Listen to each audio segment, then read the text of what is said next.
Welcome guys, this is Glasgow Rangers Nation. I'm Owen James and this is your latest Rangers news, guys. It is match day. Obviously we do play Alloa in the League Cup later on today. A game that obviously Rangers should be winning very, very easily, but after a disastrous start to the season in domestic football, who knows what this evening's game may hold. And I think, there's a lot more questions than answers going into tonight's game. There's a lot more questions than answers going towards this end of this window. Rangers are going to have to be, I think, exceptionally busy between now and the end of the window because of the fact that, let's face it, who knows? I mean, the questions that are out there. You've got the situation over the left back now. We heard yesterday official announcement from the club that Robbie Fraser, a young, obviously former B team captain, academy prospect, has been sold on a permanent basis, not a loan as many have suggested previously, to Dunfermline. I think where obviously Mason Munn is also on loan. Robbie Fraser spent most of last season on loan at Livingston, where his performances were mixed, but I think you've got to take into context that it was Livingston he was playing for and not Rangers, and he's still a young player learning the game. I still think Robbie could have played a part. I think he could have been a backup at very least, a squad player. I think he would have shown more heart, more fight, more battle playing for Rangers. I personally like Robbie Fraser, and whenever he came on and whenever he played for the club, he never ever let us down. So I do think that, letting Robbie go is a bit of a mistake, to be honest with you. Especially when you consider that it is being rumoured, not yet officially confirmed by any reliable, official, proper source, that Jefte has been sold to Palmeiras in Brazil. Now, Palmeiras joined Rangers from Limassol, I think it was, for £800,000. At the time, not obviously a great deal of money for a player these days. The rumour is that Palmeiras are buying him for as much as £6 million. I would highly doubt the fee is actually genuinely going to be £6 million up front. I would imagine there are probably some sort of payment increments. There are probably some add-ons in that, and the whole deal is probably worth around about that if certain add-ons are met, sell-ons, etc., etc. But Jefte, I think, is a player who came in with an awful lot of promise. I think when he was identified as a left-back prospect for the club, there was a lot of excitement around him, being the fact that he was Brazilian. Obviously, Brazilian fullbacks are people who carry that natural excitement around them, aren't they? When you think of the Cafus, Carlos Albertos, Roberto Carloses of this world, he certainly was no Roberto Carlos. Jefte was always a player who was very, very good going forward. In terms of his attacking play, he was very fast. He got beyond the winger quite a lot. He provided a natural width. And I think one thing that was positive about his recent performances, when his defensive side was poor, was the fact that going forward, he offered a natural width. He gave us width. He widened the pitch, which obviously it wasn't there when Max Aarons plays left back. And obviously with the fact that he's a right footer, he naturally drifts inside, which narrows the field, which makes those low blocks so much easier to put onto Rangers. Jefte getting out the outside, whipping those balls in from out wide, naturally gave us a natural width, and his pace certainly was a threat. The one area that Jefte always really struggled was defensively. Yes, his defensive game had developed somewhat since he first arrived at the club. I remember that pre-season friendly against Ajax last season, where he was an absolute disaster in that game, and a lot of people were kind of thinking, what the hell have we got here? Yes, he got a little better, but realistically, you look at it, and defensively, he dives into tackles, his positioning is poor.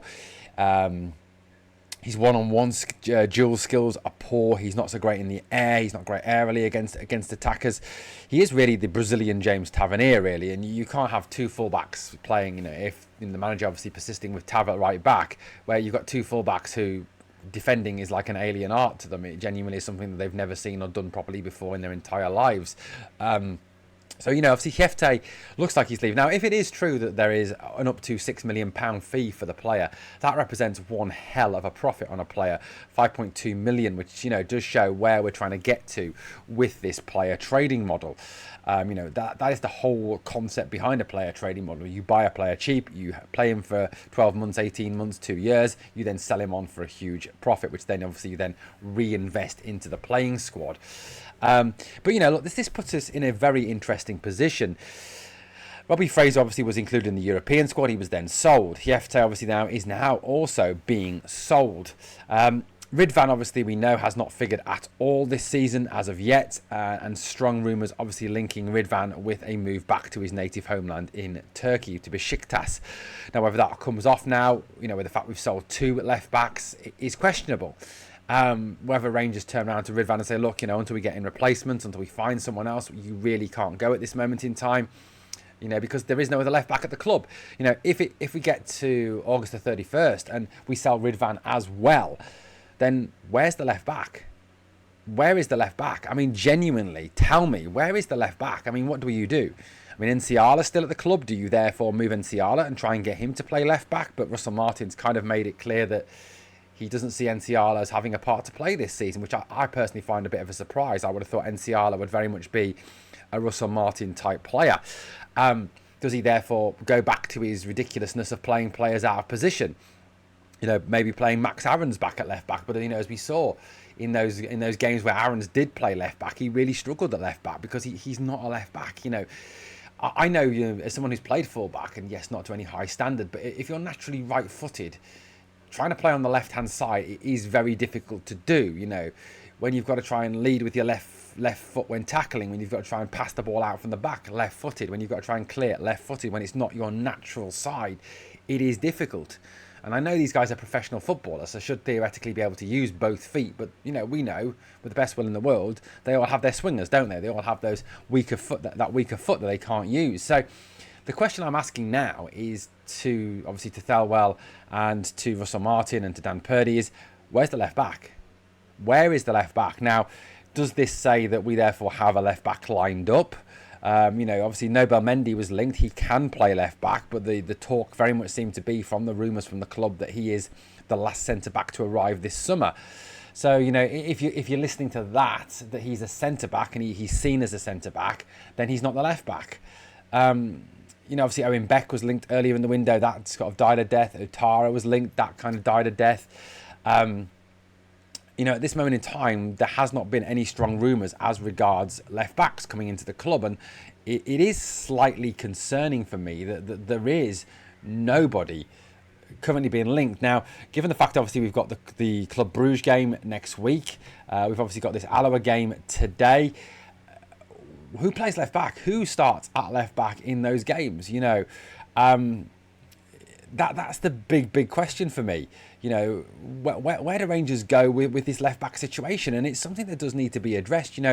Yes, Dujon Sterling will be back in September, but again, Dujon Sterling is a right footer, and you can't realistically play him on that left hand side. So, because again, it leads to the pitch being narrowed down. It leads to, the situation where you haven't got a natural width to your game, and that can't go on. One of the things you do have to have it in this is that natural left side. Now, it's been projected today, in the game against the team against Alloa, that it will be a back four of Tavernier, Fernandez, Suter, and Aarons. Now, if you're going with Suter and Aarons on the left-hand side, you're putting 2 naturally right-footed, naturally right-sided players who are both way more comfortable at playing right-side centre-back and right-back. Now, that to me makes absolutely zero sense. Absolutely zero sense. I genuinely don't get or see what Russell Martin is doing with this. It is very confusing. The need now is to bring in not 1 but 2. If Ridvan leaves, obviously, and he's not going to be part of the plans going forward, we have to bring in 2 left backs before the end of this transfer window. You need a starter and you need a backup, because what happens if, for example, and we know the injury curse at Rangers is famous. What happens if you bring in that left back, he plays his first 2-3 games, goes down injured, and that's it, he's out for the season, or he's out for 3-4 months. What do you do then? Max Aarons back at left back again? It doesn't work. It just doesn't work. Now, surely Russell Martin cannot be that stupid. Genuinely cannot be that stupid. I don't get it. I genuinely don't get it. There has to be a plan in place to take this forward. Now, rumours today, obviously, that Mikey Moore will start, which is great at left wing. Rumours also that Thelo Asgard could be back. Again, great news. And that'd be great to see if Asgard and Mikey Moore but make their competitive debuts for Rangers. Asgard, especially, a player we've all been very excited about. But the question does need to be, where's the left back, guys? Where is the left back? Guys, let me know your thoughts in the comments. Thank you for watching. And if you've enjoyed the content, please like, comment, share, and subscribe. And we'll catch you on the next one.